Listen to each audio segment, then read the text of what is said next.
You don't grow old by living. You grow old by giving up what keeps your spirit fierce. And that spirit, it has 5 secret guardians that only a rare few protect past 80. Let me show you how to be one of them. They still walk. Not because their knees never ache or their backs never tire. Not because time has spared them, but because they have chosen not to surrender to it. They walk not to chase youth, but to claim presence. These elders, this rare 5%, move through the world as if the earth remembers every step they've ever taken. And it does. Their steps are not fast, but they are faithful. Their strides do not shout, but they do not whisper either. They speak with each footfall of survival, of dignity, of years lived fully, and a life still unfolding. They walk not out of routine, but from ritual, the kind of ritual that reminds the body it still belongs to them. For the body is a sacred vessel, not a forgotten tool. And even if it moves a little slower, it still moves. And in that motion is memory, legacy, and resistance. Because in a world that tells the elderly to sit down, be quiet, and wait for the end, walking is rebellion. It is declaration. It is a hymn. I am still here. I am still choosing to go forward. I am not done. This kind of walking is not about steps counted by a watch. It is about steps counted by the soul. You see them on quiet streets in the early morning. Not many, just a few. One hand on a cane, one eye on the horizon. Maybe no one notices them, but they are not walking to be seen. They are walking because they see something worth rising for. And here is the truth many won't tell you. It's not about how far they walk. It's about what they don't give up. They do not give up their independence, their rhythm, their autonomy. They do not hand over their days to chairs and silence. They rise, they stretch, they put on shoes that remember yesterday's dust and tomorrow's hope, and they go. Sometimes it's just to the mailbox. Sometimes it's to the neighbor's porch. Sometimes it's a slow path through the park, pausing at each flower like it's an old friend. But each step is stitched with courage. Because when you're 80, every movement requires a little more faith. The bones don't cooperate like they used to. The breath comes shorter. But the will becomes a lion. They walk because they remember what it meant to run, to chase children, to hurry through mornings, to rush to work. And though they may no longer sprint, they will not allow their legs to forget the joy of motion. They carry the memory of motion in every stride, and they offer it as prayer. And it's not just the body that moves, it's the mind, the spirit. When they walk, they are saying to the world, I will not let this body become a prison. I will not let this age be a cage. I still belong to the wind and the sun and the breath of morning. Their steps write poetry on pavement. Their steps hum lullabies only the sky can understand. And don't think it's always easy. Sometimes they fall, sometimes they falter, but they get up, not always alone, but always proud. They do not walk without pain, they walk through pain. They walk past the whispers of limitation. They walk over the opinions of those who would write them off as fragile or broken. They walk with defiance and grace, hand in hand. And here's the thing that young people often miss. These walks are not just exercise, they are sacred acts. The walks are moments of self-remembrance, a daily refusal to be erased, a way to say, my story isn't over, and my body is still writing it. They know something the rest of us are still learning, that when you walk with intention, you reclaim a piece of your life every single day. That mobility is not just about legs, it's about liberty. To move, to choose, to go where your spirit needs you to be. And perhaps more than anything, they walk without apology. That may be the most important part. They are not embarrassed to move slowly. They do not apologize for needing a rest, a pause, a breath. They do not lower their eyes when they enter a room. They do not shrink into invisibility. They take up space, step by deliberate step, and every motion is a message. I have earned this breath. I have earned this street. I have earned this life. They no longer seek permission to exist. They do not explain the wrinkles or justify the limp. They walk with a crown built from years of labor and loss, joy and justice. They walk because they can, and that alone is a victory. And if you ever walk beside one of them, listen closely. The silence between steps is filled with stories. The way they hold their posture is its own gospel. Watch how they stop to greet a child, how they look up at trees, how they move slowly, yes, but never without purpose. They have mastered the art of sacred motion. The world wants to measure health in numbers, in blood pressure and cholesterol. But there's another way to measure a life. Watch how a person walks when they think no one is looking. That's where truth lives. That's where strength shows up without performance. And these elders, the rare, beautiful 5%, walk like they have nothing left to prove and everything left to feel. They do not walk for applause. They walk for freedom. They do not walk for fitness. They walk for fierceness. They do not walk because it's easy. They walk because not walking is surrender, and they are not the surrendering kind. Their walk is a rhythm older than doubt, a pulse louder than despair, a testament to what's still possible when the world assumes you're finished. Because if you're still moving, you're still claiming life. If you're still upright, you're still upright in spirit. And let it be known, these elders are not lucky. They are resilient. They have fought to keep their legs working, their muscles strong, their breath steady. They have made choices, taken walks when it hurt, risen from chairs when it was easier to stay seated. They are the quiet champions of morning sidewalks and garden paths.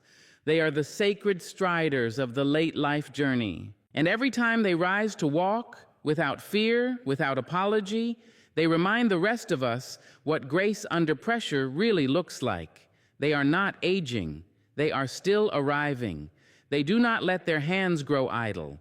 These rare ones, this 5% who still stand tall at 80, do not surrender their gifts to silence and stillness. Their hands remember, their minds remember, and every single day they honor that memory by creating something, anything, that proves they are still here, still capable, still alive. They do not let their talents wither on the vine. They do not box up their skills and label them too old. Instead, they reach for them the way one reaches for water to survive. They stir pots on a stove with love that seasons the air. They knit scarves that will warm another soul long after their own hands have stilled. They trace the soft curve of a grandchild's cheek and see in that small face the reason to keep going, keep giving, keep growing, because a hand that still creates is a hand that still hopes. It refuses to sit folded and empty. It refuses to lie dormant. These elders know when the hands stop, the mind follows. And so they keep those fingers busy, working, stretching, remembering. It does not matter if the clay wobbles on the wheel, if the pen shakes while writing a poem, if the stitches wander in the cloth. That is not the point. The point is the doing. The point is refusing to let a day pass without leaving a mark. They still shape bread dough, plant seeds, fix broken things, organize old photographs. Their hands are historians, recording the world one small, beautiful act at a time. And beyond their hands, their minds remain hungry. Oh, the mind, what a garden it is. These 5% do not allow weeds of boredom or helplessness to take root. They read, they puzzle, they talk, they question, they listen, they challenge. Their minds are not graveyards for what was lost, but green fields for what is still blooming. They may not remember every date or every name, but they remember how to think, how to wonder, how to imagine.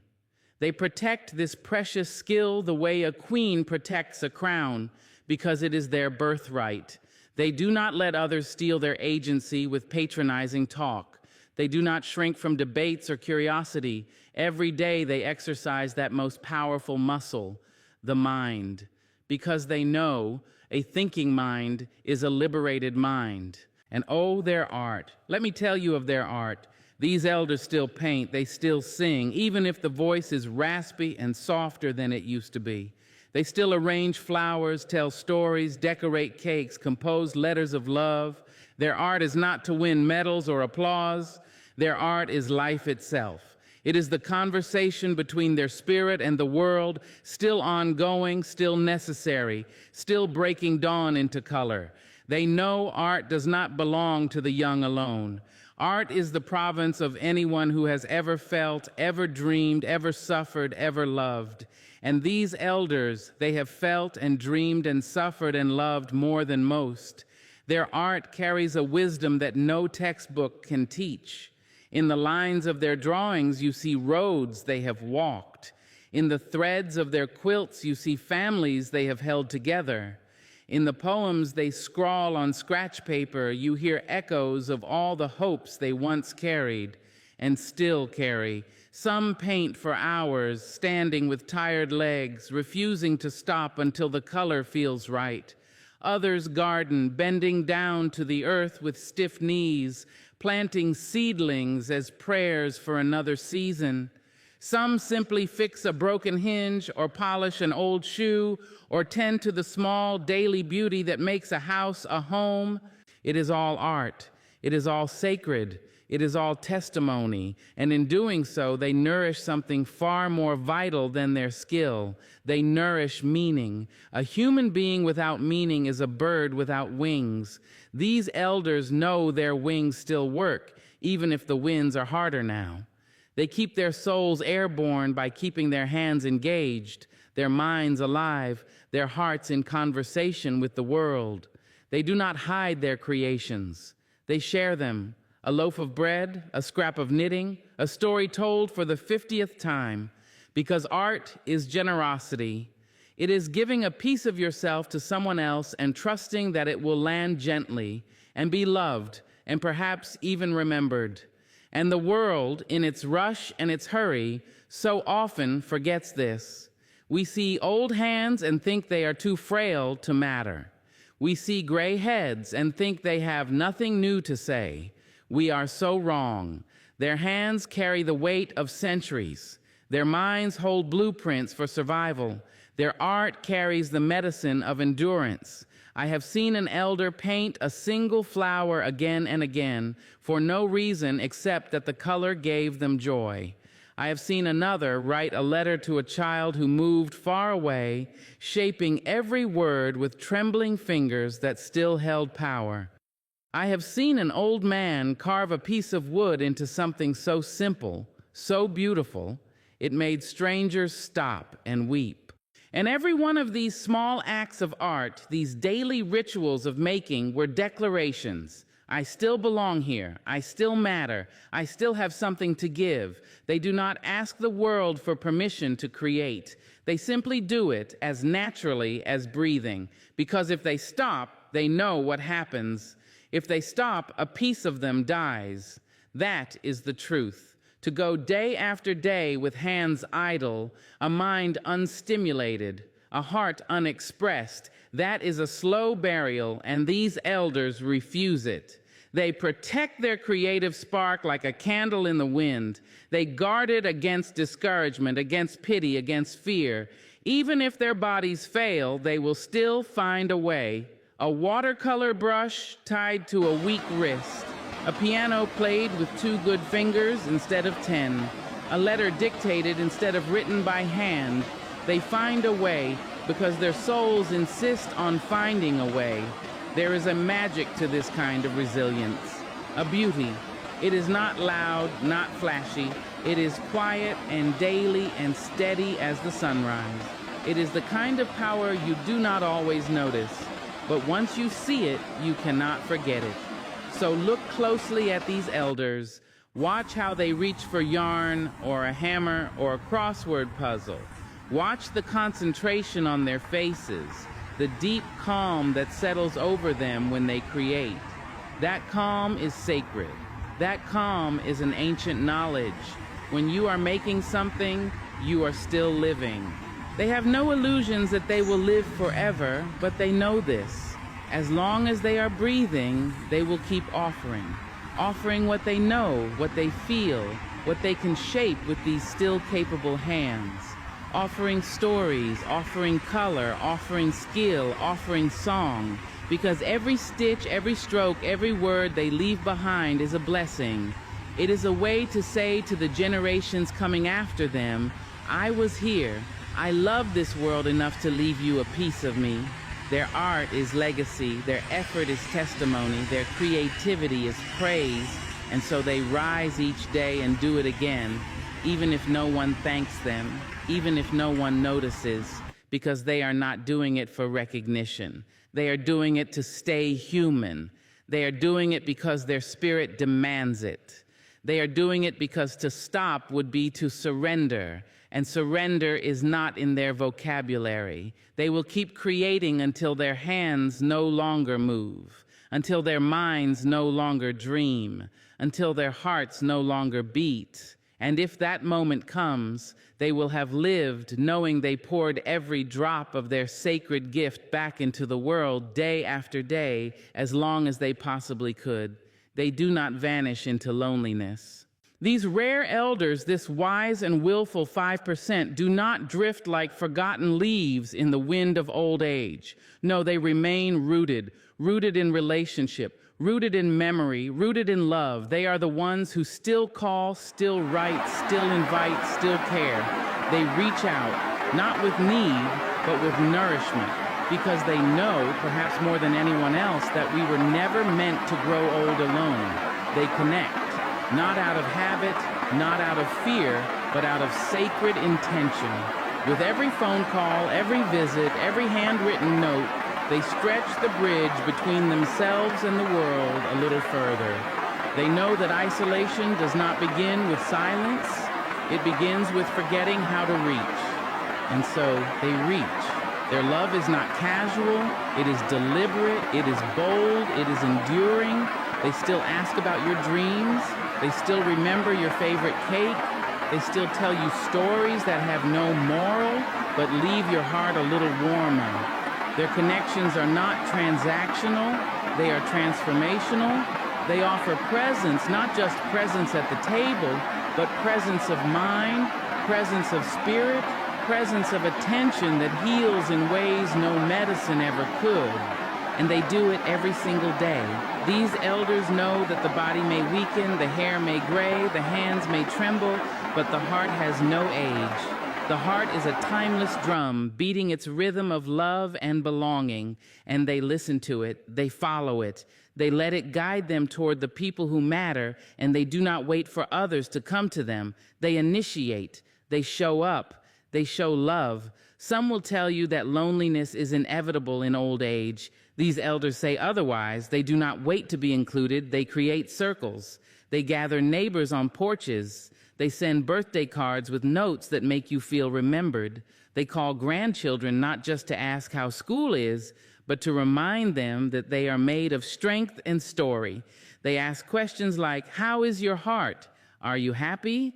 What did you learn today? Not to be polite, but to connect, because they are still curious, they are still open, they are still growing, and they understand what too many forget. Connection is not about age, it is about presence. They do not speak just to hear their own voices. They speak to lift, to soothe, to encourage, to bless. Their words are warm blankets for cold days. Their greetings linger longer than most, and their goodbyes always come with a blessing. When you are in their company, you feel seen, you feel safe, you feel whole. They do not need the internet to connect. Though some have learned the tools of technology, FaceTime, text, social media, they still believe in the power of eye contact, of holding a hand, of sitting across from someone in silence and letting that silence speak volumes. They remember when conversations didn't require screens, and they keep that memory alive in the way they show up fully, soul first. They are not afraid to love people who are younger. They are not jealous of youth. They are generous with it. They pass down wisdom with no strings attached. They mentor, they listen, they cheer from the sidelines. And in doing so, they remind younger generations how to age with grace, not by clinging to the past, but by remaining connected in the present. They have buried friends. They have outlived spouses. They have known the hollow sound of an empty home, but they did not let grief close the door. They did not become hardened or withdrawn. Instead, they opened their arms wider. They built new connections. They stayed in the flow of life rather than letting it pass them by. Because they understand grief is the price of deep connection, but it is never a reason to stop loving. They tend to their relationships the way a gardener tends a rose bush, with patience, with pruning, with gentleness and grit. They do not hold grudges. They know time is too short for bitterness. If they love you, you'll know. You won't have to guess. And if they've hurt you, they'll tell you they're sorry. Not because it's expected, but because it's right. Because peace in their relationships means peace in their soul. They do not let pride separate them from people. They do not let ego drive their conversations. They do not speak over others. They listen. And when they listen, it is as though the world stops turning for just a moment, because you know they are fully, truly with you. They value connection over correctness. They do not argue to win. They speak to understand. They are the kind of people who can hold a conversation with someone they disagree with and still part as friends, because they value the human above the opinion. And when they sit in community, at a church, in a book club, at the dinner table, they lean in, they nod, they laugh, they cry if they need to. They are not afraid to feel in front of others, because vulnerability is not weakness to them. It is the language of truth. They do not build walls, they build tables. And they make sure there's always an extra chair. Even when they are alone, they are not lonely. Why? Because they have cultivated connection. They have nurtured it like a flame that must never go out. They call their siblings, even the ones who have grown distant. They leave kind messages on voicemails. They write prayers for their friends, even if they never share them. Their love spills out in invisible, holy ways. They are intentional. They schedule visits. They remember birthdays. They follow up. They do not forget the power of a simple, "I've been thinking of you." They know a little love goes a long way, and they give it in handfuls, not teaspoons. Their friendships are not shallow. They are root deep, because they've lived long enough to know that we do not get many true friends in a lifetime. So they cherish them. They forgive them. They walk beside them through sickness and sorrow and celebration. Their families are not perfect, but they love them fiercely. They attend school plays, graduations, weddings, even if just in spirit. They send photos. They keep traditions alive. They become the bridge between generations, so the young ones remember where they came from. They are the memory keepers, the love holders, the ones who stitch the family quilt with laughter, sacrifice, and faith. Even when their world gets smaller, their hearts do not. Even when friends pass away and neighbors move on, they do not stop connecting. They find new communities at senior centers, in book clubs, in gardens, in letters to pen pals they'll never meet. They find beauty in each human soul they encounter. They know the cost of disconnection. They have seen people fade away into loneliness, and they refuse to let that be their story. So every day they wake up and choose to stay engaged, to stay reachable, to stay loving, to stay human. They are proof that connection is not a luxury, it is a lifeline, and they hold tight to it, not with desperation, but with devotion. Because they have lived long enough to know we come into this world crying for connection, and we leave it grateful for every hand we held, every heart we touched, and every soul that said, "I'm with you." And that's how they live, day after day, year after year, deeply, regularly, and intentionally with you. They do not whisper when life calls them to roar. These elders, the rare and radiant 5%, have lived long enough to no longer bite their tongues when truth needs to be spoken. They have earned every line on their faces, and those lines are not just signs of age. They are maps of survival, of growth, of grace. They speak not to dominate, but to deliver. They speak not to boast, but to bless. They do not hide behind polite silence. They do not dilute their experiences to make others comfortable. Their words carry weight because they have lived their way into wisdom. And when they speak, the air stills, the room listens, because their voice is not noise, it is knowing. They speak truth that doesn't tremble, and they speak it not to hurt, but to heal. They do not use their words to cut, they use them to carve space for others to be honest. 2, they do not speak from bitterness, they speak from clarity. They do not shout from wounds, they speak from wounds that have been tended and transformed. Their voice does not beg to be heard. It commands presence without ever raising in pitch. They can silence a crowd with a soft sentence. They can lift a spirit with a simple phrase. They know that words, when spoken with clean hands and a full heart, can change not just minds, but lives. And they do not wait for permission to speak. They've lived too long to wait on approval. They share their truth because it matters, because hiding it would be betrayal, not just of themselves, but of every soul who needs to hear it. They speak of pain without shame. They speak of joy without apology. They speak of regret without dramatics and of triumph without arrogance. Their voice is a vessel, not a weapon. And when they tell you the truth, you feel safe, not scolded. You feel seen, not judged. They know how to wrap hard truths in velvet.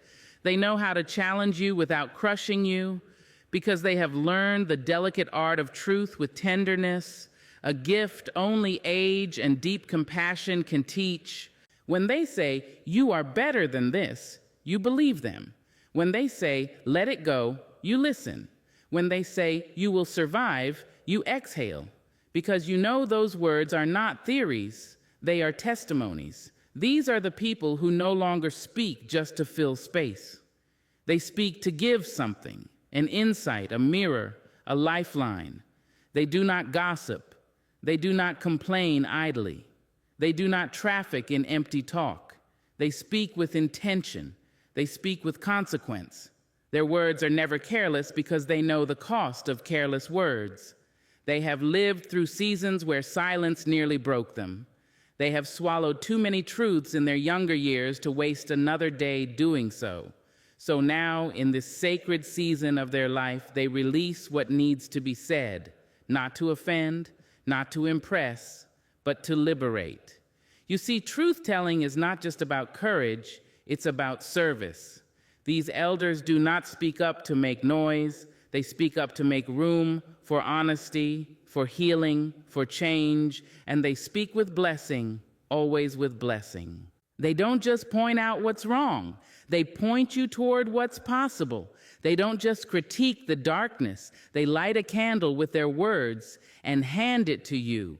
They don't just tell you what's missing. They remind you of what's already within you. Their truth doesn't shame you. It summons you. It calls you higher, gently but firmly. It reminds you who you are, who you've always been underneath the dust of disappointment and fear. When they tell a story, it's not to relive the past, it's to teach the future. They share their mistakes without hiding behind pride. They name their failures without pretending they didn't hurt.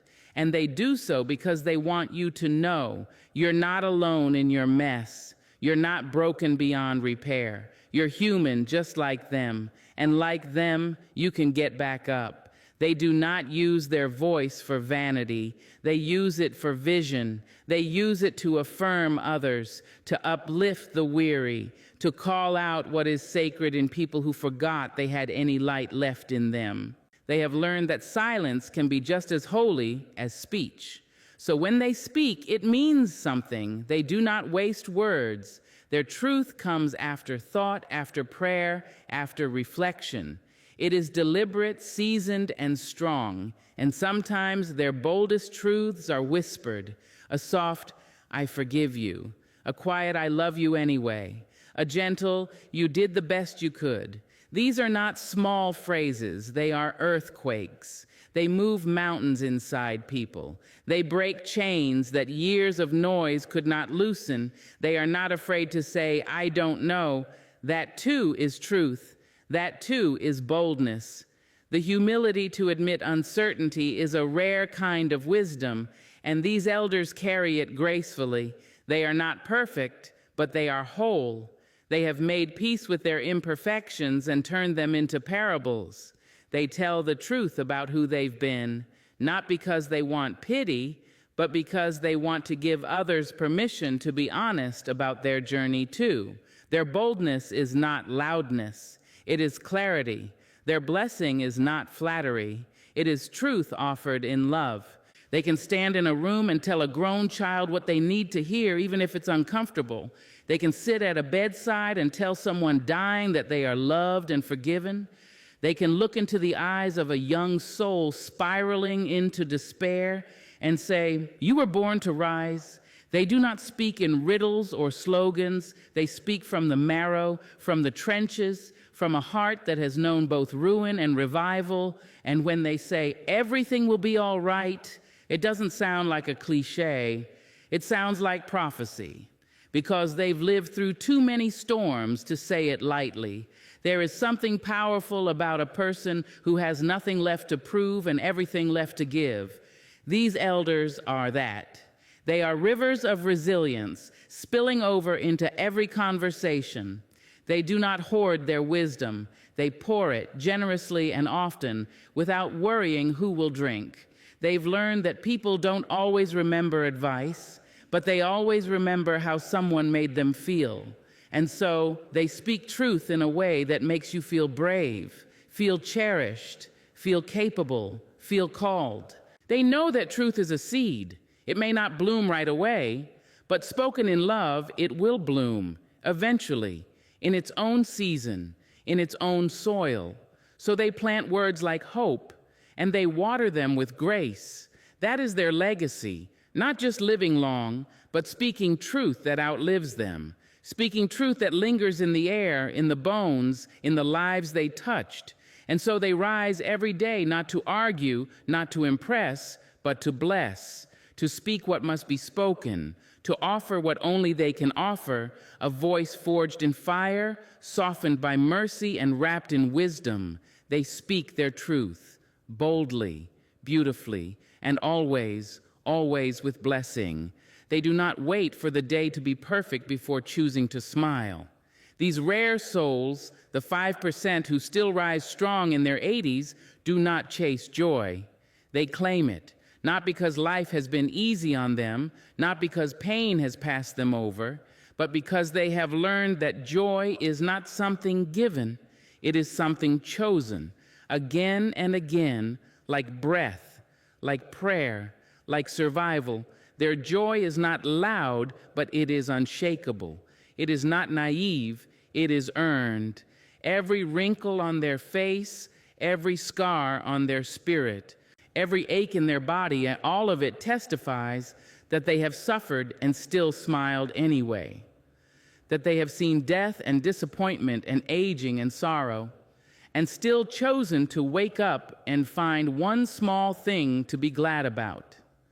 They do not confuse joy with cheerfulness. Joy for them is not about performance. It is not about pretending to be okay. It is not a mask. It is a muscle, a practiced strength, a quiet rebellion against bitterness.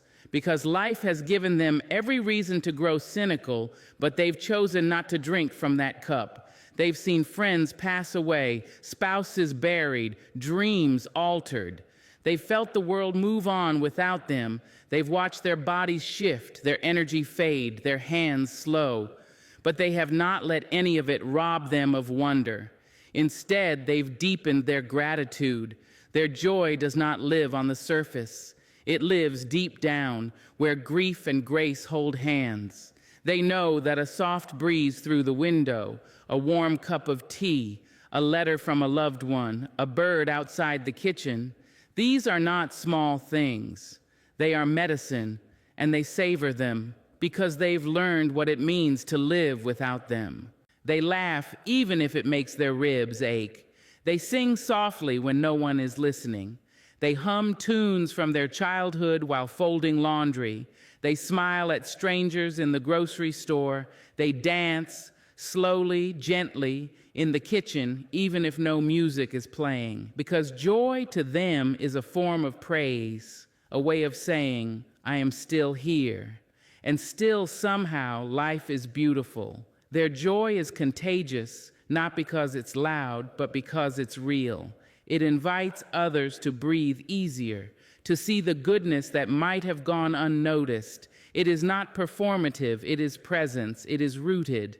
It is a wisdom that whispers, this moment is enough. And they do not postpone it. They do not say, I'll be happy when the pain stops, or I'll laugh again when life gets easier. No, they find joy right inside the ache, right inside the ordinary, right inside the limitations that come with age. They know waiting for joy is like waiting for permission to live, and they stopped asking permission a long time ago. They know joy is not the absence of hardship. It is the presence of light in the middle of it. It's hearing bad news and still giving thanks for another day. It's having a body that doesn't move the way it used to and still dancing in the heart. It's watching the world change and still choosing to stay engaged, stay grateful, stay alive in the deepest sense. And they don't hoard their joy. They share it. They pass it like a torch. They give it away freely, knowing that the more joy is shared, the more it multiplies. They tell stories that make you laugh. They bring light into heavy rooms. They soften sharp moments with humor. Their joy has become a balm, not just for themselves, but for everyone who comes near. They've learned that joy is not a luxury, it is a necessity. It heals what medicine can't. It lifts what pills cannot reach. It fills the soul when the body starts to empty. It is what keeps them from becoming shadows of themselves. It keeps them vibrant. It keeps them anchored in meaning. And it's not that they never cry, they mourn, they sit with sorrow, but they do not let sorrow make their home. They visit with grief, and then they return to joy, like returning to a beloved old chair that still fits just right. They know that joy and sorrow are not enemies. They are companions. And choosing one does not mean rejecting the other. These elders, the ones who still smile from their belly and mean it, they have chosen joy like medicine, like ritual, like a sacred oath to life. They wake up and find something to be thankful for. They go to bed with a heart that still whispers yes. Yes to the breath. Yes to the ache. Yes to the softness. Yes to the chance to love one more time. And maybe that is the greatest secret of all. They are not joyful because they've had more ease. They are joyful because they've made peace with what is. They do not curse their age. They honor it. They do not resent what they can't do. They bless what they still can. They live in the now, not because they have forgotten the past, but because they know the present is the only place joy can truly live. So they claim it over and over, as medicine, as rebellion, as grace, as their birthright. And every time they do, they show the rest of us what it means not just to grow old, but to grow radiant. So now I ask you, not how old are you, but how alive are you? Whether you're in your 40s or your 80s, you have the power to start living like the 5%. Walk with purpose. Create without shame. Connect without hesitation. Speak with love and truth. And choose joy over judgment every single day, because age doesn't define you. How you live it does. And if you're still breathing, baby, you're not done yet. Not even close.